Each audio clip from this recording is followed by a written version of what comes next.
Your name and your attendance and you shall be heard. God save the Commonwealth of Massachusetts. Court is open. Please be seated. Good morning, everyone. Welcome to the Appeals Court. Yeah, that's working. I apologize for our delay. There was some technical issue involving our recording system that I am assured is now adequately resolved, that we can move forward. I am Judge Rubin. To my right, Judge Englander. To my left, Judge Brennan. And we will be hearing, this panel will hear two cases, and then there will be a brief recess while we reconfigure the panel for our third case. Our first case of the morning is, at least allegedly, Kamo versus Derosier. 22P551 is the case number. The rules are 15 minutes per side, and there is no rebuttal. And we will hear first from Attorney Kurasi. Good morning, Your Honors. Andrew Kurasi on behalf of Mr. Derosier, and if it may please the Court. Mr. Derosier is entitled to a new trial due to two errors which caused the jury to speculate about whether he had refused the breathalyzer test. Since the evidence of guilt was weak and the jury returned a guilty verdict immediately after receiving the Downs instruction, these errors likely contributed to the guilty verdict. In short, the Court admitted a booking video with marginal, if any, probative value, despite the substantial risk of unfair prejudice from the breathalyzer machine being visible in the video and officers being seen manipulating and entering data into it.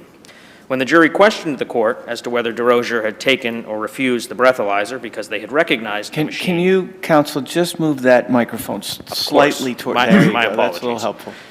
When the jury questioned the Court. And then you just said something that I don't recall you saying in the brief. And although I did look at the booking video, I'm not sure I was able to see the entire video in what was shown to me. You say there was someone shown entering data into it. Now, that's not in either brief, so. Yes, so at the end of the video, you can see the breathalyzer machine in the video, just for the record, is towards the right side of the screen. And towards the end of the video, you can see the officers go over and they sort of pull the keyboard down and they type into the keyboard. And that was objected to by counsel after it was introduced and shown to the video. I don't know, frankly, that I put that particular point in my brief, but if you do watch the video to the end. You did not. Do we know that that was shown to the jury? We do, yes. So we have a timestamp that was on the docket. They basically took a Post-it note and recorded the times that were shown to the jury. And we submitted a letter, I think just last week, to the Court with respect to that issue, which was to say that they showed from the beginning of the video to 9 minutes and 40 seconds into the video. And so when you watch that clip towards the end, I think it's in the 9-minute. And then there was an objection, you say, after that manipulation of the machine? There was, and when you read the transcript, some of it was inaudible, but you can see the quote is something to the effect of them hovering around the machine, I think is the language that the trial counsel used. I think it's on page 51 in the brief. How does entering data, typing on a keyboard, indicate to someone that that's more likely to be a breath test machine than just a laptop or a computer or some other device? So I don't know that that makes it more likely that they would recognize the machine. I think that the issue with that is that it makes it more likely that their speculation would lead them to assume that he had refused the test. Perhaps not. But the argument is essentially if they're seen, they recognize the breathalyzer machine, not necessarily because they were entering data into it, but they recognized it. And if they recognized it and they see officers around it and typing on the keyboard, it lends itself to speculation that he refused the test. To ask you a question, you indicated that it's of marginal value, and it just seems to me that that's an unusual argument because generally the argument is that body-worn camera or booking video is often the best evidence of what a person looked like, how they behaved, and whether and to what extent they may have appeared to be under the influence as opposed to simply hearing officers testify about it. Of course, and there are certain cases where that is the case. When the booking video shows evidence of intoxication, certainly it's highly probative, yet the video here... Or the opposite. Or which the opposite, which is more to typically the case, frankly. Right. So here, the Commonwealth offered the video on the basis that it showed that he could walk on his injured knee. Right. Okay? That was the reason that it was admitted. So the court has to analyze whether or not that was probative to the case. And I suggest that it was not probative to the case because, one, It was not being contested. And two, But how do we know that? well, counsel said that. No, So- but the jury is going to go do its own thing, right? And one of the things that the prosecution did put in is the evidence of the FSTs, as to which there was evidence that he told them that he had a bad knee, Sure. right? So the jury, in fact, we have a jury question about that. So the jury also was focused on what was the bad knee and what kind of impact did that Well, have. the jury question was whether or not he was taking medication, but to the court's direct Right? question. Ergo, they paid attention to the evidence that he had a bad knee. Certainly, that is true. I But think whether defense counsel says anything about it or not, the jury may ask questions about it. The prosecution may want to put in whatever they have. No? And that is true, but here, the evidence, I think, was clear that the injured knee had no impact on the field sobriety test. The Are evidence... you arguing that the defense attorney didn't argue that the poor performance that was alleged on the 9-step walk and turn was not poor, or that the trooper wasn't credible on that? He did not argue that that was due to an injured knee. And to speak about those errors, in short, well, first of all, on the one-leg stand, his performance was excellent. Right. That's part one. Was there record evidence as to which leg he raised? It was. I'm not sure. As to whether he raised the leg with the knee brace on it? Admittedly, I'm not sure, Judge. I actually think it might have been the other one, but I would have to confirm. But on the walk and turn, if this was a situation where he was stumbling around and his knee was buckling as he was walking and he couldn't keep himself up straight, sure, it's relevant. But here, the errors were that he missed heel to toe by a few inches. I think the testimony was by 3 to 4 inches on all steps. So if his injured knee was impacting that, it stands to reason it would have only been on one side. When he was using the injured knee, he missed 3 to 4, or perhaps the other way around. But he missed it on all of his steps, which is to say that that had nothing to do with his knee. So, and also the trooper testified, frankly, that he didn't see any issues with walking. The gentleman was able to walk to the car without issues. This was not a situation where he was stumbling around and there was evidence that maybe he had issue with his knee. The fact of it was, there was no evidence that he had any difficulty walking. And so it's true, as the court points out, that there are certain times that the jury could draw conclusions despite a lack of an argument from counsel. But Can I ask you just not to move off this, but on to your second argument for a moment? It continues to puzzle me, frankly, that the mere utterance of the word breath test somehow has such an impact on a jury that that a judge shouldn't say the word, that we don't presume that people know that they exist.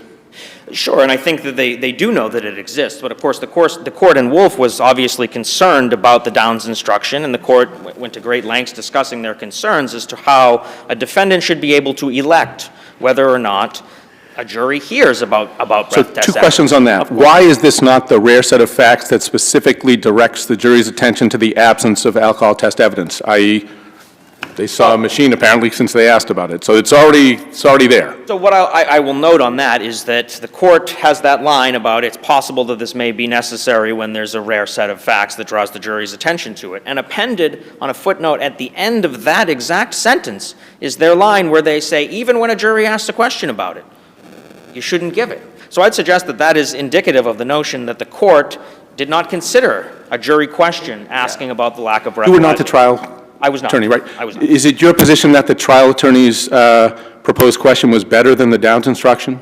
Proposed instruction in response to the juror's question? So I don't know if it was certainly better to the defense case if it had been given. I don't know that I'm not claiming error that was not given. The error is frankly that the Downs instruction was given without a request. And he didn't object to the Downs instruction until after it was given, fair? He proposed an alternative, and then when the judge says, no, I don't think that one works, because either A, it's not true, or B, it's just worse. Right. In effect, let me give Downs. Right. His official objection seems to have come after the fact. I think reading between the lines of what happened during the discussion, it was clear that he was not asking for Downs. And he was objecting to Downs. He said, no, I don't want Downs. I want this instruction. The court said, no. Actually, he didn't say that. Well, he didn't say that. I'm paraphrasing. He said, didn't I would say, like no, this." I don't want Downs. But I think the And he didn't say, you know, I don't know the dates where Wolf falls, but I think Wolf probably precedes it. He doesn't call the court's attention to the footnote and the fact that the court really He did not. would not be the preferred practice, right? That's He did not. You accept what the Commonwealth says about Wolf, right? You argue to us in your briefs, it was error. Correct. Wolf does not say it was error.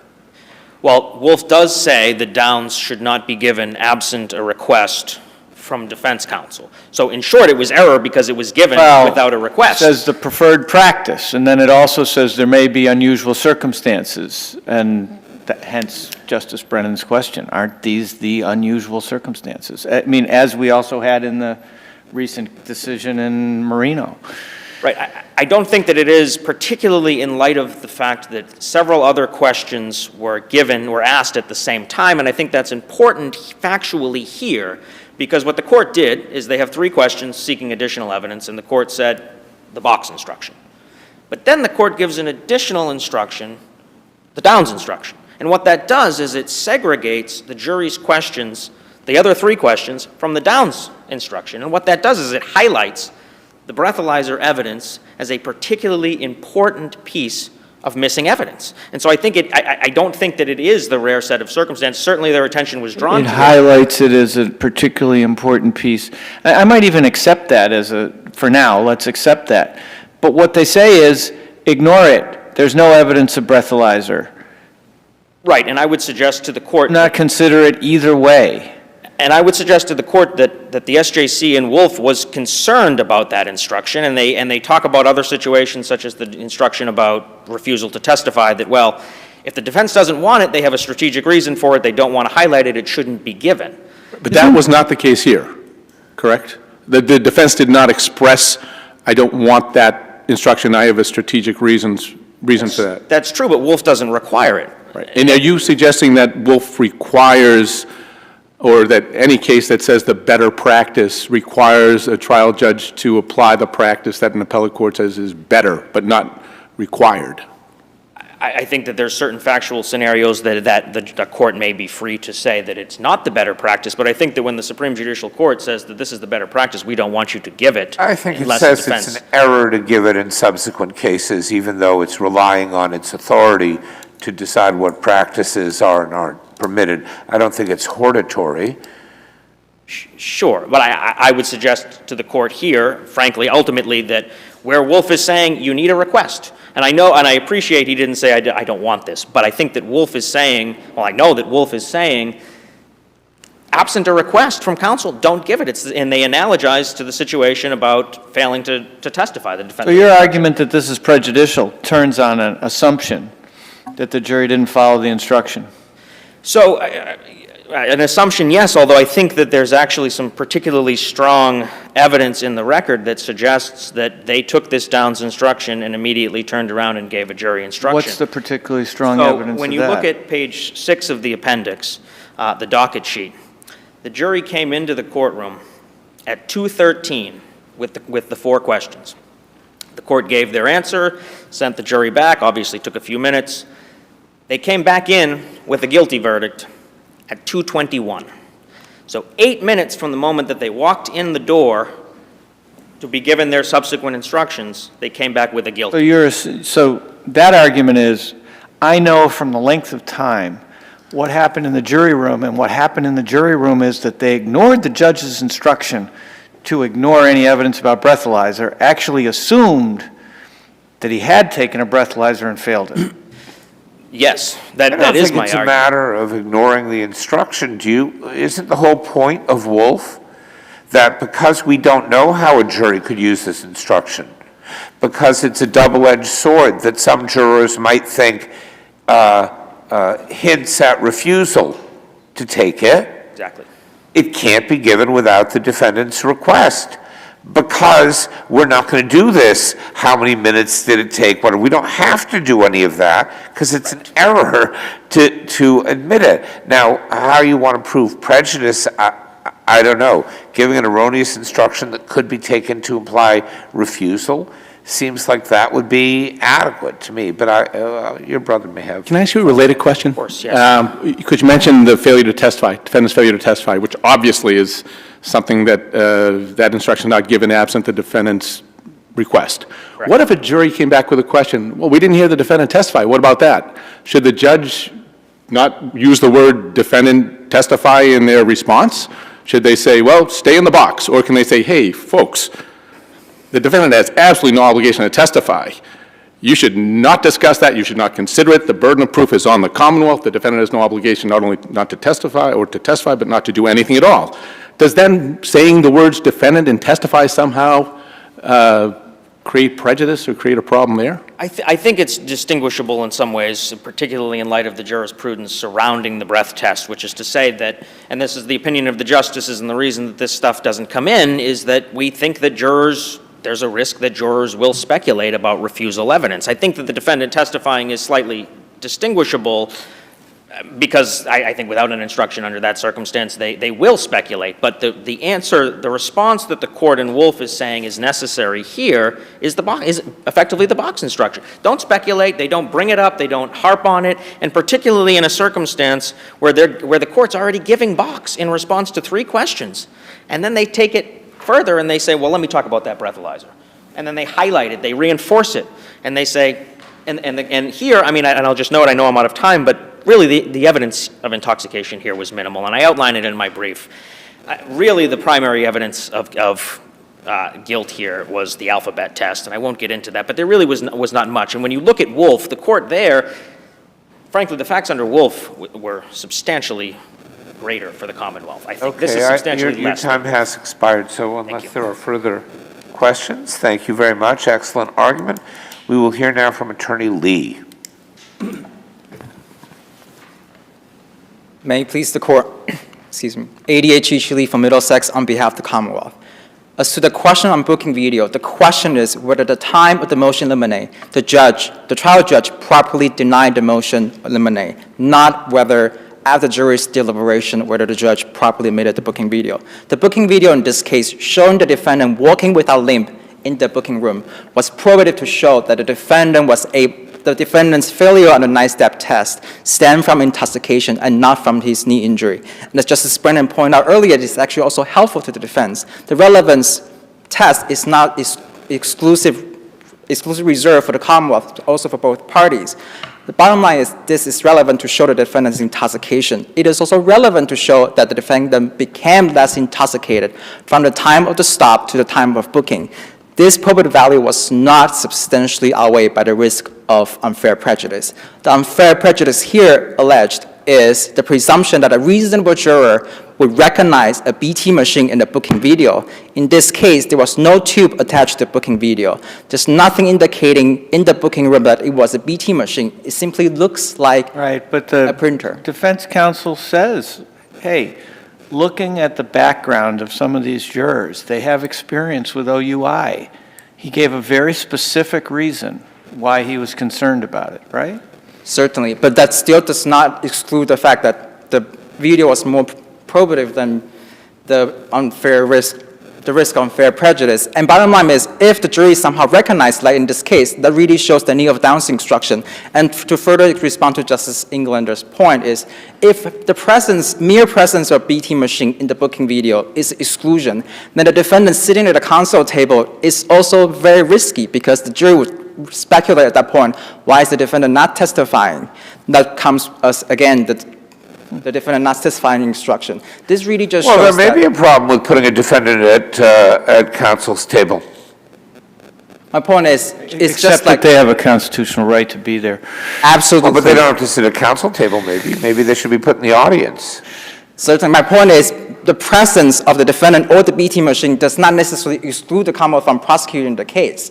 And if you balance both the probative value and the unfair prejudice, the video here is admissible. What about Mr. Crossey's argument that the defense really didn't focus on his knee injury as impacting his behavior, his performance, I should say, on the FSTs and at all? That really wasn't. So around at page 99, where the counsel was talking about the FSTs, and that's really the main part of the closing argument, the defense counsel did commented on the defendant's performance on the field sobriety test, and the Commonwealth, both the trial and appeal, point out that it was probative for the Commonwealth to show that the defendant was able to stretch his leg during the booking video. He was able to walk without limp. He was able to bend down for at least 10 seconds. Those also shows that it's not coming from, the defendant's failure did not come from his knee injury, but it's more likely come from intoxication. Do you agree with the assessment that this was not a terribly strong OUI case for the Commonwealth on the evidence? I would say this case is stronger than Wolf. In Wolf, there was no field sobriety test, and in this case, there was an acknowledgement that the defendant had at least 3 drinks or 3 beers. He failed the 9-step walk and turn test. Test was maybe the toughest one, someone would say. He stood on one leg for 30 seconds. That's pretty good. Certainly, and he was able to choose. Pretty good for someone who's had no beers at all, I got to tell you. But he was able to choose which leg to raise, and to Justice Brennan's earlier point, the record does not show which leg he raised, but it comes down to... drunk people raise one leg but not the other? I was not aware of sort of bilateral effects of alcohol. I think the point to that was the injury, that he wasn't standing on I the see, injured all right. leg. Was that your Exactly, point Your on Honor. that? Yeah. This case obviously is not the most overwhelming OUI case. There was no crash, obviously, but this case is not as weak as Wolf. Bottom line is, when the jury recognized somehow there was a booking video... Somehow? How do you think they did it? But it's not clear from the record. No, it's not clear from the record, I agree, but I'm guessing one of them had seen such a machine before. That really goes back to the Commonwealth argument again, that there's no common knowledge what a BT machine looks like. And if you look at a panel... I completely accept that, and that is the first sentence out of your mouth when you stood up, was, we have to evaluate what the judge did. And the judge, in any ordinary circumstance, would be able to say, look, it looks like a fax machine. I didn't know what it was. And so it's not common knowledge, but the problem with that is what I pointed out already. Someone said, look, the defense counsel was right on top of this, and it was absolutely perfect as to this particular issue. There is someone there who may know what this is, and so I have an issue with it. The judge never responded to that. Certainly, I would say at that point, the prejudice value is still speculative at that point. When the juries recognize the BT machine, that really shows the need for limiting instruction to the booking video. In this case... Well, maybe you can go to that instruction then, because I've never seen a Downs instruction since Wolf given without a request by the defendant. So Wolf was specifically to the initial charge. Wolf only dealt with when the jury had a question how to deal with Downs instruction in footnote 13, which is the better practice instruction. And last month, this court in Marino specifically pointed out the judge there was proper in giving the Downs instruction without counsel's affirmative request. Defense counsel asked for it. He did not ask for it in Marino. In Marino, the judge proposed the Downs instruction. The attorney would say it was fine. But in fairness, we're not bound by Marino, right? We're bound by Wolf. Exactly. My point is, this case is more similar to Marino. I think actually we're also bound by Marino. Okay, but Marino is not about... On this, that's what I'm saying, on these facts. I didn't mean to say that. Exactly. So on this fact, it's more similar to Marino than in Wolf, because this is not an initial charge. This is when the jury had a question. Like in Marino, the defense counsel did not firmly object or to say no to the Downs instruction. The judge inquire whether the defense counsel wanted the Downs instruction, which is like in Marino. And like in Marino... Defense counsel said? The defense counsel proposed a different instruction. I see. So that's the same as saying, no, I don't want that. I want this other instruction. Not necessarily, especially given... I love your idea, Judge, but give this totally different instruction instead. I would say if you look at the specific proposed instruction, in this case, the Commonwealth is not using a breathalyzer test at all. That also addressed the BT again. So the defendant is not... If that's true, and of course, I guess it wasn't in the record. If it's true that the Commonwealth was not, as counsel for the Commonwealth represented, I think, at trial, that the Commonwealth wasn't using it because the machines weren't calibrated yet, shouldn't the jury have been told that? Wouldn't that have been a much better answer? So then it wouldn't be a question of offer or refusal or anything. The machine was broken that day or wasn't calibrated. So that would give them an answer that's both accurate. Now, maybe it's not in the record. It's representation of counsel. It is not outside the record, but I could represent to the court outside the record that the machine was used on the booking day, but that's not part of the record. So the defense counsel... Yeah, I mean, that's a problem. What Justice Rubin's putting his finger on is a problem for me. I really wish there had been a record developed around this, because the suggestion by defense counsel would not necessarily be a bad suggestion at all if it were accurate. And the prosecutor doesn't say, that's not accurate.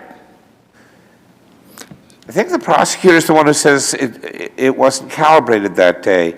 Doesn't the one lawyer says, I think this was during the time when they weren't allowed to use them, because there's some court order in place, presumably. Certainly. And then I thought it was the prosecutor who says, like, no, actually, it wasn't during that time period, but the machine wasn't calibrated. So it was calibrated in 2019. And How do you know? So it was outside the record, obviously. So we think the record has nothing to show to support the defense counsel's proposed instruction. There's nothing in the record to show the Commonwealth is not using BT at all at this time. All I can respond is outside the record. Like, this machine was fell within... I think that's fair. It was fell within Justice Brennan's and I's order in district court. But these are outside the record, so the proposed instruction was not supported in the record whatsoever.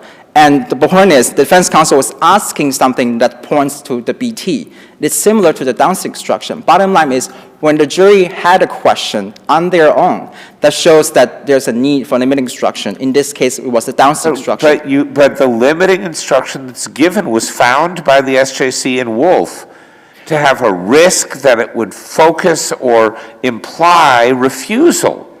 So that's not a limiting instruction that's useful, right? It's a limiting instruction that will be, at best, ambiguous. Otherwise, we wouldn't have a rule like Wolf, right? I would agree if it's an initial charge, but the Wolf court did Well, say... isn't it a harder problem? Now they say, and their question is, was it offered or refused?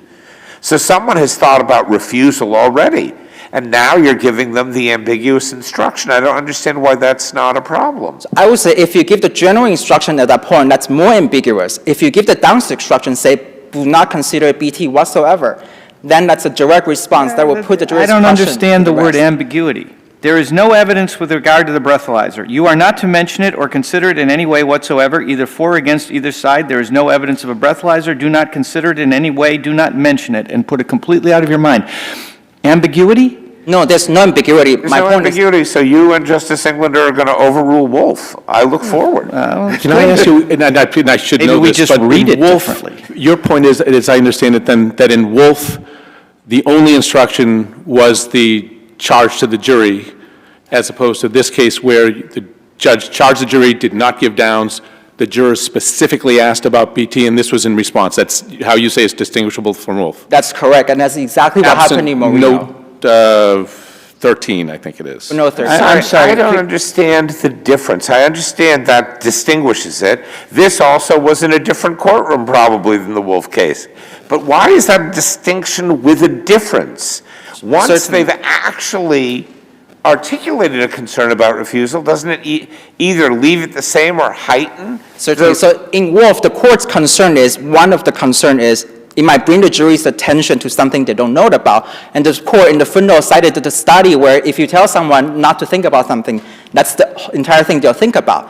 But when you have footnote 13, where the jury already has something in mind, it's unrealistic to say, oh, they're going to forget about it. No, they need the answer. And in Marino, this court recognized there's a difference when the jury asked the question. And that's a distinction. Footnote in Wolf is the only thing that tells you that what was done here might be wrong. Correct. And this court... Footnote is dicta. Exactly. It's flat dicta. It was totally unnecessary to the decision in Wolf. I agree. And footnote 13, there's nothing in You don't think Wolf... the holding of Wolf that a Downs instruction may not be given without a defendant's request might also have some bearing on this? No, that only is limited to when, during the initial charge. It says it's only limited. I've got it right here, so I'm going to look and check. But that seems, I don't recall seeing that. So the court did not say specifically was limited to the initial charge, but I would argue that the court never said it applies to footnote 13. The court only offered a better practice recommendation in footnote 13, which this court recognized in Marino and distinguished Wolf when the jury had a question on their own. In fairness, though, Marino was a different issue, right? That was ineffective assistance or the failure to advise the It was defendant. Okay. It was defense counsel's failure to not know involve and not to reject the Downs instruction. However, this court in Marino, they recognized there was no error whatsoever because the judge did the proper thing. The judge properly exercised her discretion. The judge was the one who saw the evidence firsthand. She should retain discretion to properly address the jury's question in this specific matter. If there are no further questions, Commonwealth rests on its brief. Okay, thank you very much. Excellent arguments from both of you. Interesting case. Excellent argument. It is submitted.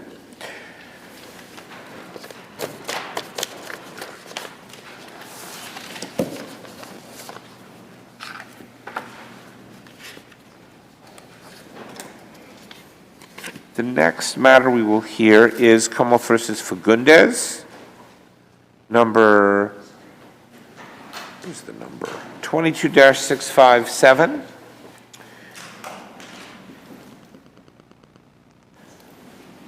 I remind counsel that this is partially impounded.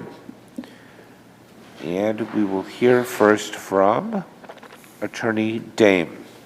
Thank you. Good morning. Michelle Dame for Paul Fagundes. May it please the court. The judge should have ordered a new trial based on the jury being exposed to extraneous information. Even one juror who is not impartial violates the defendant's constitutional right to a fair trial. There's a two-step procedure in place when the exposure comes to light after the jury has been discharged. Dame, you concede, I presume, that the judge followed the proper procedure? I do, yes. Okay, thank you. Sorry to interrupt. The judge was correct in finding that the jury had been exposed to extraneous information concerning what they believed to be a gang tattoo on Mr. Fugundas and that they saw him wearing an ankle monitor. However, she was wrong in concluding that the Commonwealth proved beyond a reasonable doubt that that did not prejudice Mr. Fugundas. The court looks to the probable effects of what this information would have had on a hypothetical average jury, taking into account such factors as whether the improper remark prompted an immediate reprimand from another juror, whether there was overwhelming evidence of the defendant's guilt, and whether the matter produced such a high probability of prejudice that error must be inferred. Now, I do admit that there was not evidence of extended discussion in the jury rooms about either one of these topics, but there was also no evidence that any of the improper remarks were met with an immediate reprimand by any of the jurors. I would also suggest that the evidence against Mr. Fugundas was not overwhelming. There was no physical evidence, there was no eyewitnesses, and there was no evidence. Short of the victim? Short of the victim. Okay. The victim's testimony here and her credibility was key. There was no other independent eyewitnesses, and there was no evidence other than the victim's testimony which corroborated the actual sexual. Try to drill down a little bit on what it means for something to be extraneous. Something that is sitting at counsel table. Now, leaving aside Justice Rubin's speculation as to whether or not that's appropriate, he has a tattoo. The jury observes the tattoo. That's not extraneous, is it? the extraneous information would have been the comments about that being a gang-related tattoo by the jurors. Okay, so there's some comment by someone, and as I understand the evidence, it's extremely vague, but someone says something about how the tattoo might be gang-related. Might be? There It was, says, I know that that's this gang, right? it was not specific as to what gang it belonged to, but there was 25% of the deliberating jurors who admitted to hearing that the tattoo was in reference to Would a this have gang. been different at all if this were an alleged drive-by shooting or a homicide that involved a gang-style execution, if you will, if such thing exists? Is that different in any way, materially or importantly, as opposed to a stepfather, stepdaughter, sexual assault allegation? I don't think so, because the reason that the court has urged caution against using gang-related evidence is because of the risk that's suggesting that the defendant may have a propensity for criminality or violence. So the concern with the tattoo here isn't that... And that's criminality writ large? Because Justice Brennan's question, it seems to me, is a pretty good one, right? But not only criminality, but of violence. And the testimony that the victim described here was very brutal and violent sexual and physical abuse that she said that she sustained at the hands of Mr. Fagundes. So there was testimony that he had bashed her head into furniture, that he had drug her around by her hair into the bedroom when she would not go on her own. So these were it was a very violent sexual assault. And so here the jury deliberating that the tattoo he had was in reference to a gang, suggesting that he was in a gang and that therefore had this propensity. It seems clear that these are things we don't want going on in the jury room. We don't want them speculating about whether a defendant is a gang member. We don't want them hearing about ankle bracelets that might imply, at least to them, past criminal wrongdoing. Ankle bracelets do say this person is in custody. We try to eliminate almost all signs of that for the defendant. You don't wear your orange jumpsuit to court. You wear some ill-fitting suit. You don't wear shackles or handcuffs. You're not gagged. You're presumed innocent. You get to sit there, ideally appearing presumed innocent. But the judge found that the jurors remained fair and impartial. What do you say about that? I think when you combine the effects of the tattoo and the ankle monitor, we're not dealing with the jurors just were talking about the tattoo or they were just talking about the ankle monitor, but it's the combination of the two that would have, the average hypothetical jury would have used this evidence to find that Mr. Fugundas was a violent serial child rapist. And that was the inference that they were able to draw from these two So you pieces think as a of matter evidence. of law, the judge couldn't draw this finding of fact? I think it's one of the factors that you can consider whether the matter produced such a high probability of prejudice that error must be inferred. And the combination of these two, there was such a high probability of prejudice that a new trial should have been ordered. What's your best case, as in legal case, on that issue that's closest to this? Unfortunately, none of the cases I could find were where they did actually order a new trial. But I think, again, when we're dealing with the gang tattoo, which leads the inference that a person is violent, and then the GPS monitor, which these jurors speculated as to whether that meant not only that he had prior issues or convictions, but prior issues of sexual assault. And I think it is important. Where was that in the record? Well, they were talking about him having the revolving door of ex-girlfriends, and that maybe this was the reason why.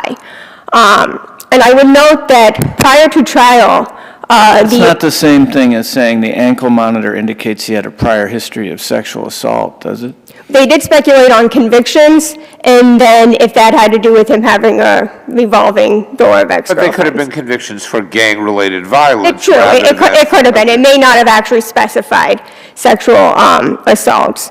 Because again, I mean, I'm struck by, is it extraneous that he's wearing a GPS monitor? I guess it's extraneous because we think they learned that because they saw him walking in the courtroom rather than what actually they saw in the court. That's how it was believed that they came to this information. But I would suggest the Commonwealth conceded at the hearing that it was extraneous information, and they were only arguing that it did not prejudice Mr. Fugundas. So whether or not this was extraneous information was agreed to by all parties. Well, whether or not they agree, we may not, because, you know, the word extraneous seems to kick off a whole series of procedures.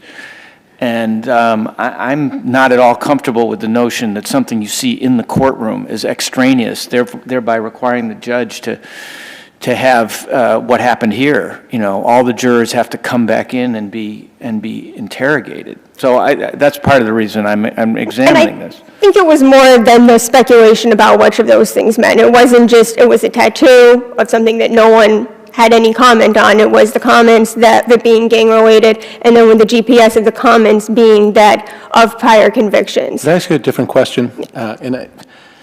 So on the distinction between the indecent assault and battery, the vaginal touching versus vaginal penetration rape, I'm looking at day 3 of the trial, page 59, and the victim testifies, some days he would touch me, then rape me, and other days et cetera, et cetera. Why is that not, why does that not distinguish between the digital touching versus indecent assault and battery versus digital penetration rape? She doesn't specify where the touching was actually happening. Again, you don't actually need the intrusion into the vagina for it to be penetration. It's just touching of any part of that. So you think there aren't two separate crimes, indecent assault for touching someone's vagina versus rape? You think it's always rape and never indecent assault? There might be situations when it can be. In this situation, I don't think. Wait, I'm sorry, say that again? There might be situations where you can have both, but in this specific Not situation, I both, don't just think one. it is. Can it ever be, never mind, how would I put this? Is there a crime, indecent assault and battery, for touching a vagina, or because of your thing about how broad the definition of penetration is it always rape? Is there some part of the vagina that can be touched without raping someone? So that it could be The charged? case law says that it's any touching or contact with the vagina, so based on what the cases have said, seems that any touching of that, it would be. I mean, maybe if Would it be was. The rape. argument is that Would- indecent assault is not a possible conviction that can come out of that testimony. Out of the testimony in this trial, no, it would have either had to be, they would have had to find penetration, but there was no evidence of the incomplete sexual assault. No, I'm sorry. I thought incomplete touching you just said was always rape. That's what I was saying, is the testimony here, the jury couldn't have found anything but penetration, and so therefore could not have found anything Doesn't she less than. describe one time where he touches the outside of her vagina for some period of time before digitally penetrating her?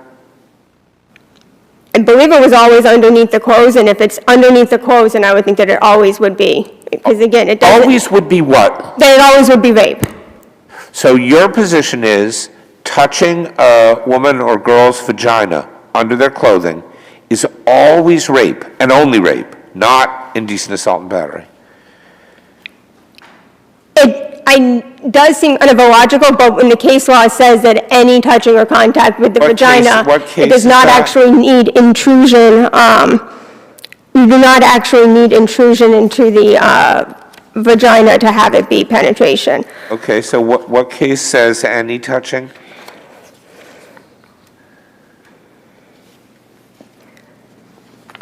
Hang on, I don't, that would be the Donlin case, 436 Mass.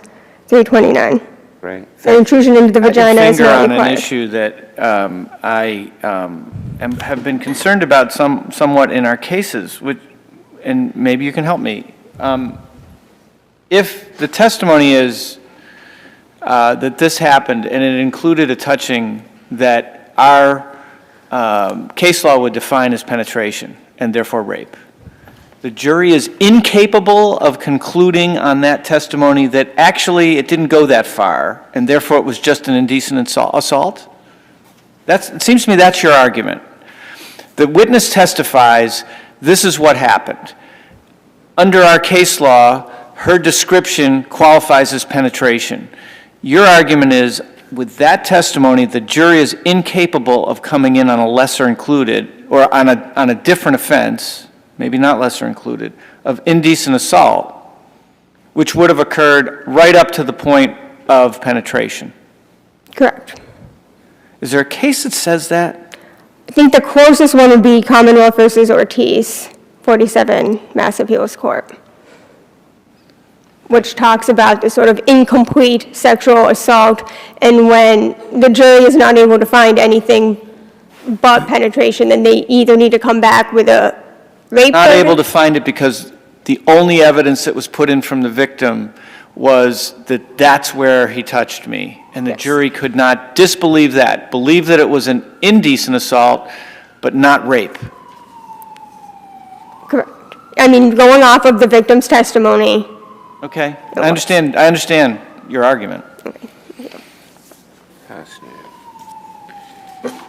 If I could just briefly go back to the issue with the GPS, I just want to point two things out. If you look at the docket, trial counsel filed a motion to not only keep out the fact that there had been prior sexual assault allegations against Mr. Fugundas, but the fact that he had been in jail previously, and both of those motions were allowed. And so I think that shows the judge realized the significance and the prejudice that would have occurred had the jury been exposed to learning of prior sexual assault allegations or that he had been in jail before. But their speculation about the GPS would have led them to that same inference. That's in motion and eliminate part of the transcript that we have? The docket references all the motions that were filed and allowed, and those were two motions that were allowed. There are. But we don't have the motions themselves. We have the headings. We know what the title was, but we don't have the motions in our record. And they were discussed at the motions in limine stage. Oh, okay. All right. Thank you. If there are no further questions, I will rest on my Are there any- case. Thank you. Thank you very, very much. Excellent and very interesting argument. We will hear next from Attorney Nadeau. Thank you, Your Honor. Good morning. May it please the Court. Stephen Nadeau on behalf of the Commonwealth. Beginning with the first issue, when Juror 3 brought her concerns to the Court following the verdict in this case, Judge Dupuy took the correct action following the procedure set out in cases like Kincaid and Fiddler. She brought all the jurors back in, questioned them about these so-called extraneous matters, and determined after those two evidentiary hearings that the defendant had not been prejudiced, and that was proven beyond a reasonable doubt.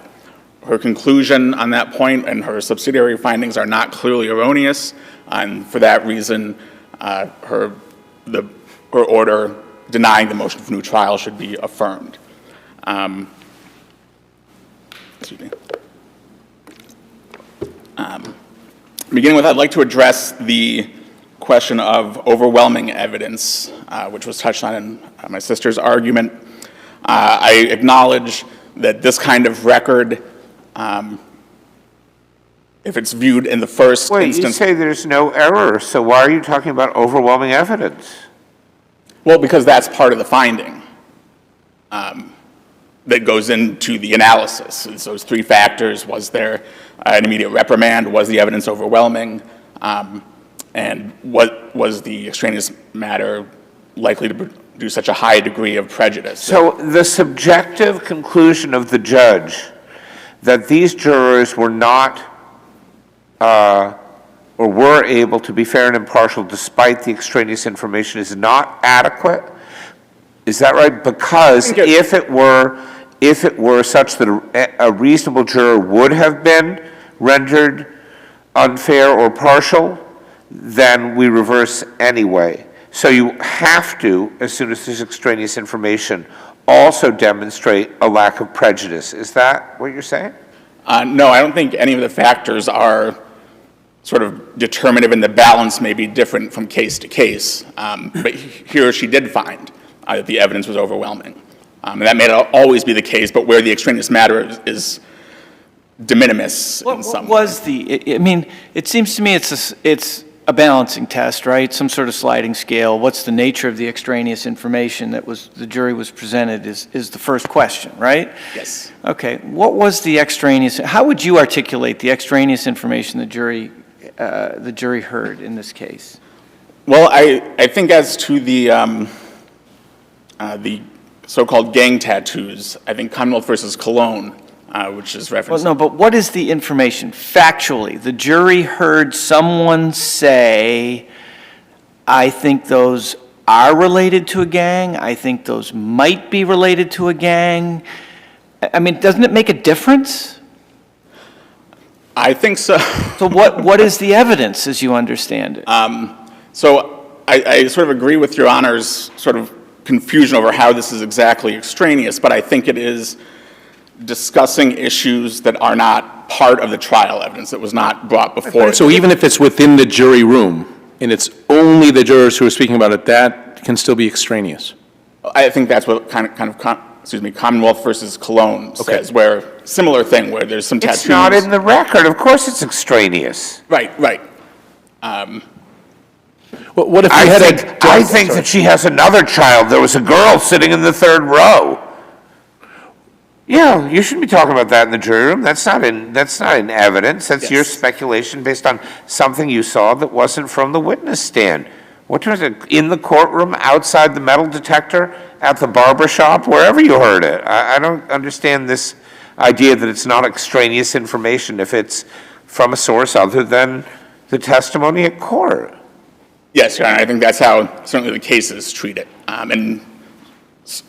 Certainly in an abundance of caution, it makes sense to follow, I think, the Kincaid-Fiddler procedure. Wow, I don't agree. So let me ask you on that, what do we do with the judge's... That's an extraordinary procedure to sorry, undertake just a because of an observation about what the defendant had as a tattoo. That's an extraordinary What if he were procedure. wearing an orange jumpsuit? Would that be extraneous or not? What if the judge shackled him? Extraneous?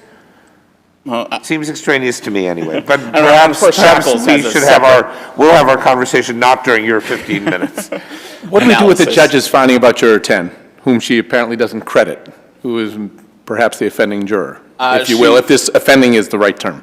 She at least does not credit that he did not make the statement she found he made about the GPS bracelet and the revolving door of ex-girlfriends, but I don't know that she didn't discredit his testimony that, I didn't really think anything of it. I think he was probably embarrassed, knew he said something he shouldn't have. Probably a chatty guy, I don't know, clearly speculating, but as the judge found, the jury would have received that as speculation. No one thought he was, in possession of superior information. So on the issue of the digital indecent assault and battery, or the indecent assault and battery with the fingers versus digital penetration, can you distinguish this case from Commonwealth versus Suero, which was cited in the defendant's brief, which seems to me to be almost the exact same facts?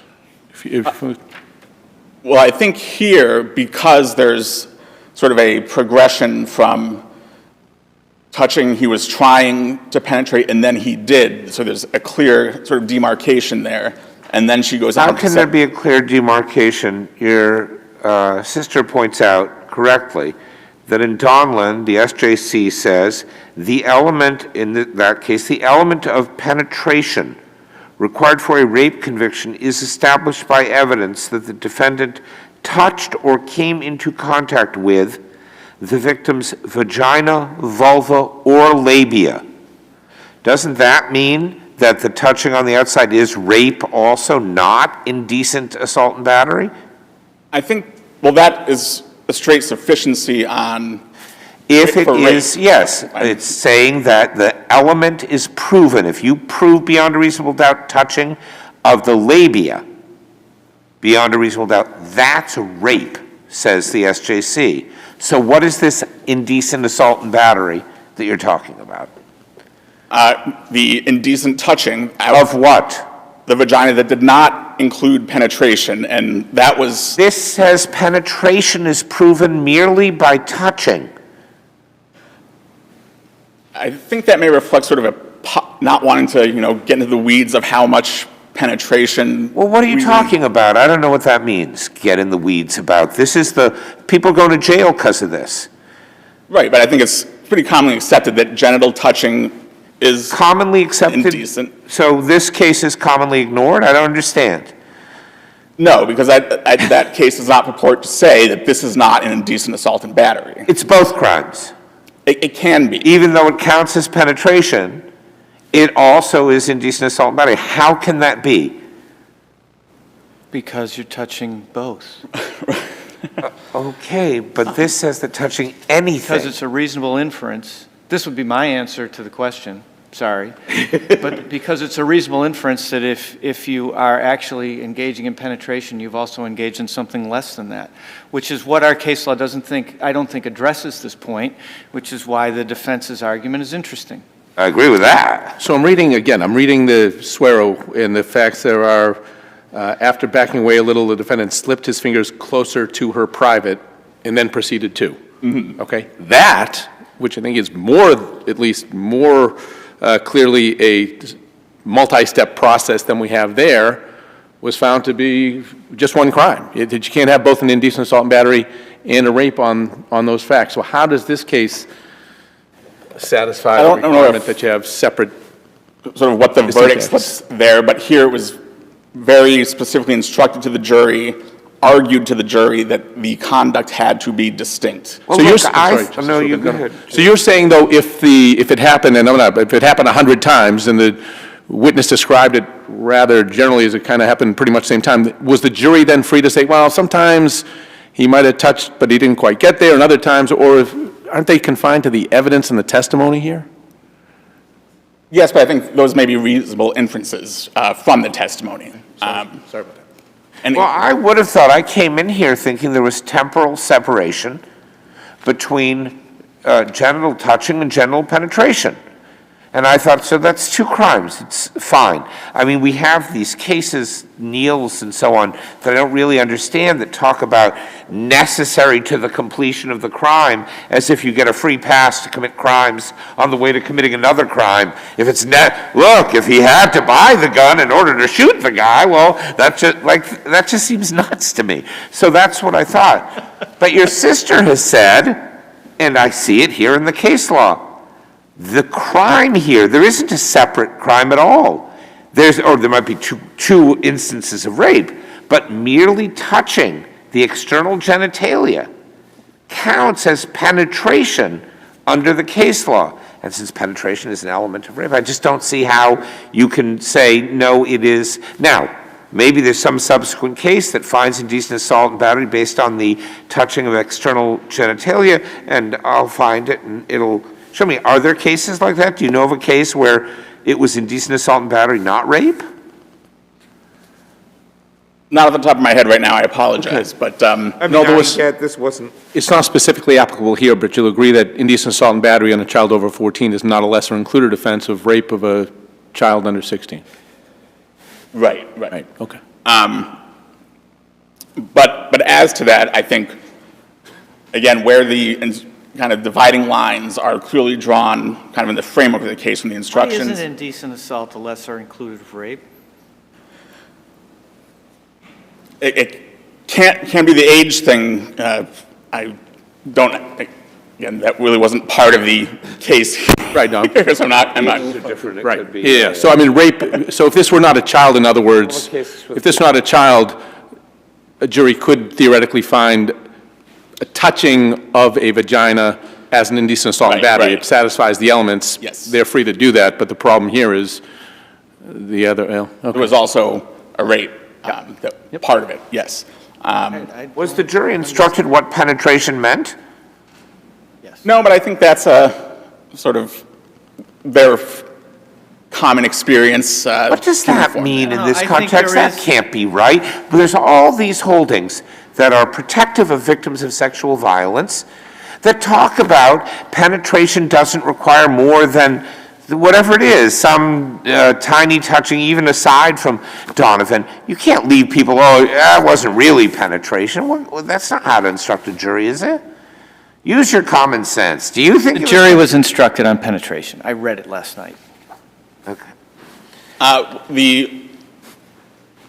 They were checked on the elements, which would include penetration, and the argument was you must find a touching without penetration, and that the rapes involved touching with penetration.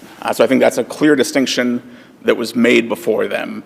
I think the testimony of the victim allowed for that conclusion, where she described sometimes it was rape, sometimes it was touching. Again, those are sort of in general terms. So let me ask you, the same thing I asked Ms. Dame. The testimony of the victim that some days he would touch me, then rape me.